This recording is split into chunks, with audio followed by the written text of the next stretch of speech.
We hear a lot about psychedelic-assisted therapy, but 3 out of 4 people who choose to consume psychedelics do so at home or in nature with friends or loved ones. I'm April, founder of Set, an integration platform to help you get the most out of your psychedelic experiences. The podcast episode you're about to listen to may reference one of my previous shows, The High Guide or How to Do the Pot, because I've been a trusted source in cannabis and psychedelics since 2015. I invite you to visit getsetset.com and sign up for our newsletter to receive your free guide on set and setting to make the most of your next psychedelic journey.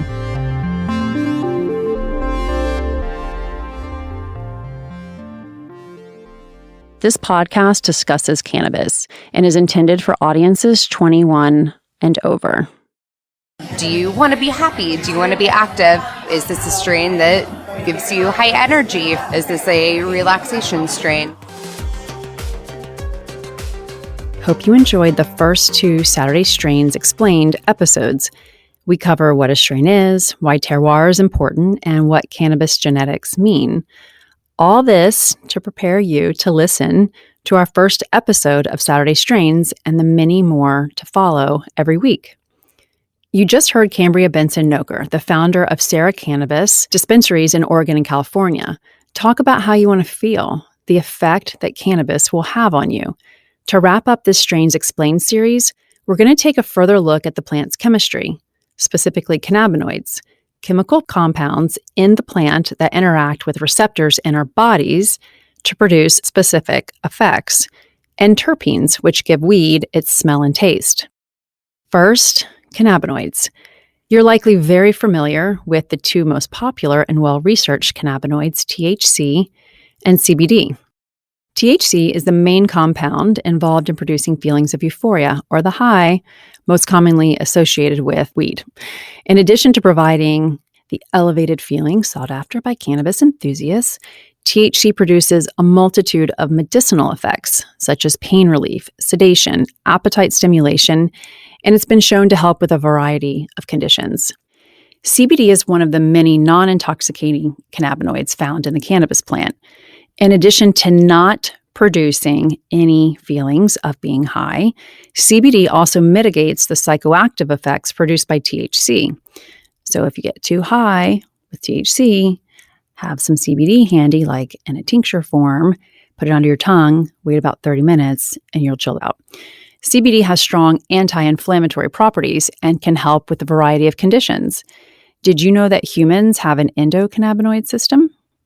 Dr. Jessica Knox, a Harvard-trained physician and a founder of the American Cannabinoid Clinics, shares more.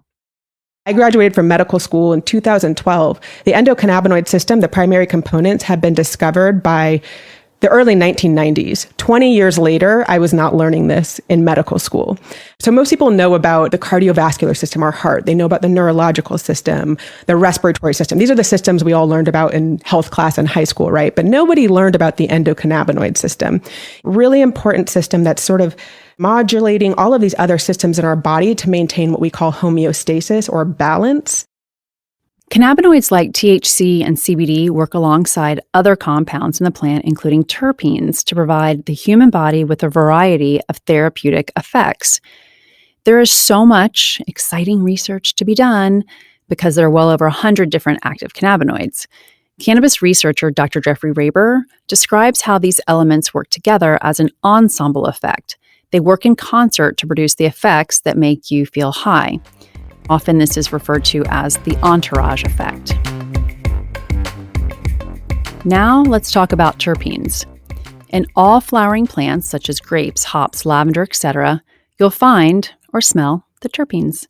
These naturally occurring compounds trigger connection through smell. We reached out to Jules Zimmer, the founder and formulator of Juna, a California-based company with CBD and THC wellness products to optimize mind, body, mood, and sleep for a little help. As a former chef and sommelier, I have a love story with terpenes. Terpenes are basically the foundation of any essential oil. They're found in all plants, even some fruits, and they are the flavor, aroma, and experience molecules. We connect with everything through our senses. So anything we typically ingest, we smell first to give our systems a chance to tap into a basic defense mechanism, our sense of smell, and determine if, essentially, we vibe with this bud. Let me put it this way. When I smell vodka, I smell rubbing alcohol and do not, under any circumstances, think that it is a good idea for me to ingest. I also have plenty of bad nights and next mornings to prove this point. When I smell tequila, I feel like it may be the secret ingredient to eternal happiness, and I'm literally a bottomless vessel for this elixir, rarely getting drunk and never hungover.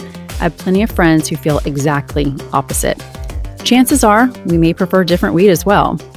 Celebrity chef Libby Smalls of Netflix's Cooked with Cannabis agrees. Just like what you like and use your nose and smell things out. So I want people to gauge things more by their body's reaction and their nose.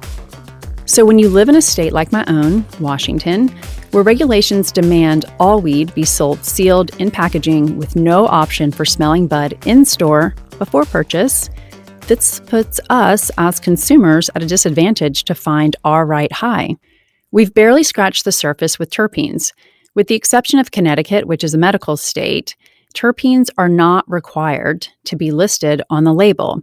So it's really hard to find information about them on the cannabis you buy. For now, just know that they play a role in how cannabis makes you feel. We'll share more in a future episode. And now you're ready to learn about our first Saturday strain to start building your stash. We can't wait to share our top cannabis strains for women. Best homework ever.